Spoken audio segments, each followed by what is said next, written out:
ओम शांति। आइए सुनते हैं आज 11 सितंबर के बाबा के मुरली रूपी महावाक्यों में से कुछ चुनिंदा पॉइंट्स। आज बाप दादा ने मुरली के अंदर हम सभी बच्चों को कहा, बच्चे ये विशेष खेल चल रहा है राम और रावण के बीच का। राम माना अच्छाई के प्रतीक परमात्मा और रावण है हम सभी मनुष्य आत्माओं के अंदर छिपे हुए शैतान कहो या विकार कहो। कैसे परमात्मा आकर इस संगम युग में हम सभी आत्माओं को रावण की कैद से छूटने का रास्ता बताते और फिर हम आत्माएं कैसे फिर रावण के चुंगल में फंस जाते हैं बाबा को भूलकर। इसलिए बाबा कहते, बच्चे देही अभिमानी बनो, यानी चलते फिरते उठते बैठते हर कर्म करते अपने को अशरीरी आत्मा समझने का, निश्चय करने का निरंतर प्रैक्टिस चलाते रहो।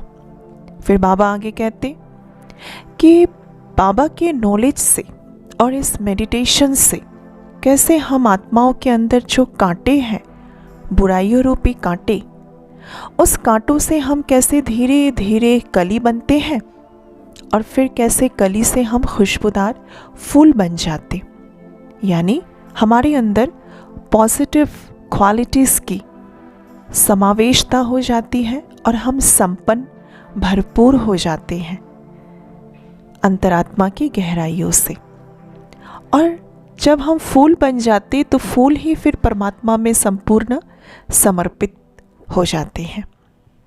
फिर बाबा आगे ये भी बताते कि जैसे हम फूल बन रहे हैं तो हमारा कर्तव्य है और मनुष्य आत्माओं को भी ये ईश्वरीय मार्ग में लाकर, ये ज्ञान देकर उनके जीवन को भी, उन्हें भी कांटों से कली और कली से हम फूल बनाएं। इसलिए विशेष बाबा कहते, कई बार हम बच्चे इस ज्ञान मार्ग में चलते चलते बाबा राम का हाथ हम छोड़ देते, अर्थात फारकती देते हैं।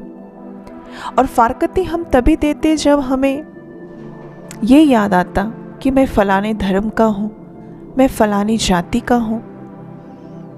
तो परमात्मा कहते कि सर्व धर्मानि परित्याज्य मामेकम शरणम, अर्थात अपने देह के जो भी धर्म है, चाहे हम हिंदू हैं, ईसाई हैं, जो भी धर्म है, जो भी मान्यता है, उन सभी मान्यताओं को भूल अपने को हम आत्मा निश्चय करें और परमात्मा के साथ अपना बुद्धि का संबंध जोड़े।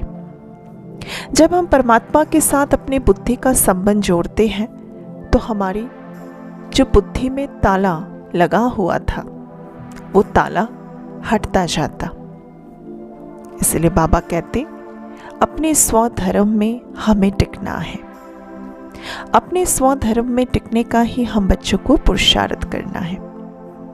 फिर बाबा आगे भक्ति का भी रहस्य समझाते हुए कहते हैं, हमें आत्माएं जो सतयुग त्रेता में देवी देवताओं के रूप में थे, हमने ही पहले पहले भक्ति आदि शुरू की। और जब हम भक्त बने तो कैसे हम फिर पुजारी बन गए। फिर पुजारी से अब पूज्य बनने का जो हमें ये पार्ट मिला, अर्थात जो ये खेल चल रहा है, क्योंकि हमारे अब 84 जन्म पूरे हो चुके हैं। किसके? देवी देवता धर्म की आत्माओं का 84 जन्म कंप्लीट हो चुका है। तो इस अंतिम जन्म में ही हमें अपने आप को संपूर्ण फिर से कलावान बनाकर, 16 कला संपूर्ण बनकर हमें वापस घर की ओर जाना है। जैसे कोई एक एक्टर थिएटर में आते हैं घर से और एक्टिंग करते हैं, परंतु शुरू में उनको ये ध्यान नहीं रहता कि उन्हें अब घर जाना है, परंतु ज्यों ज्यों उनकी एक्टिंग का पार्ट पूरा होता जाता है तो उन्हें स्मृति आती है कि अब नाटक खत्म होने वाला है, फिर हमें घर जाना है।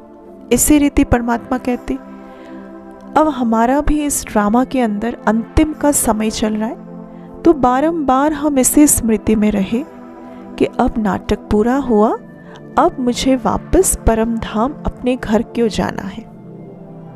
फिर बाबा ने बताया, ये गीता शास्त्र है सबका मई बाप। अब हम गीता को माता कहते हैं।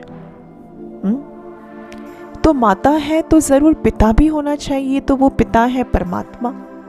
जैसे पिता एक स्त्री को अडॉप्ट करते हैं पुरुष, और उनके द्वारा बच्चे पैदा करते हैं, उसी प्रकार से परमात्मा भी आकर ब्रह्मा के द्वारा गीता ज्ञान सुनाकर हम बच्चों को अडॉप्ट करते हैं, हम बच्चे पैदा होते हैं। फिर आगे बाबा भारत की महिमा सुनाते हुए कहते हैं, ये भारत देखो पहले कितना सुनहरा था। हिज होलीनेस, हर होलीनेस ये भारत में ही हुआ करता था, क्योंकि वहाँ स्त्री पुरुष दोनों पवित्र हुआ करते थे। तो अभी वो फिर से समय आ चुका है कल्प के अंदर संगम युग का, जहाँ हम स्त्री पुरुष को इकट्ठा रहकर गृहस्थ में अपने आप को संपूर्ण पवित्र रखने का संकल्प धारण कर लेना है। तभी हम अपने एम ऑब्जेक्ट को प्राप्त कर सकते हैं, क्योंकि ये यही सत्संग है जिस सत्संग में हमें एम ऑब्जेक्ट मिलती है। ये परमात्मा का सत्संग भी है, पाठशाला भी है, स्कूल कॉलेज यूनिवर्सिटी भी है। ये कोई कॉमन सत्संग नहीं है ब्रह्मा कुमारीज का। हम और सत्संगों में जाते हैं, भारत के अंदर ऐसे कितने ही सत्संग है, लेकिन वहाँ कोई हमें एम ऑब्जेक्ट नहीं दिया जाता। परंतु परमात्मा ने आज की मुरली में कहा, ये ब्रह्म कुमारीज पाठशाला है, कॉलेज यूनिवर्सिटी कहो, यहाँ हमें अपने एम ऑब्जेक्ट की स्मृति में रहनी है। और हमारा एम ऑब्जेक्ट है ही मनुष्य से देवता बनना। तो देवता बनने के लिए ही परमात्मा आकर हमें ज्ञान सिखा रहे हैं, और हम बच्चे ज्ञान डांस करते हैं।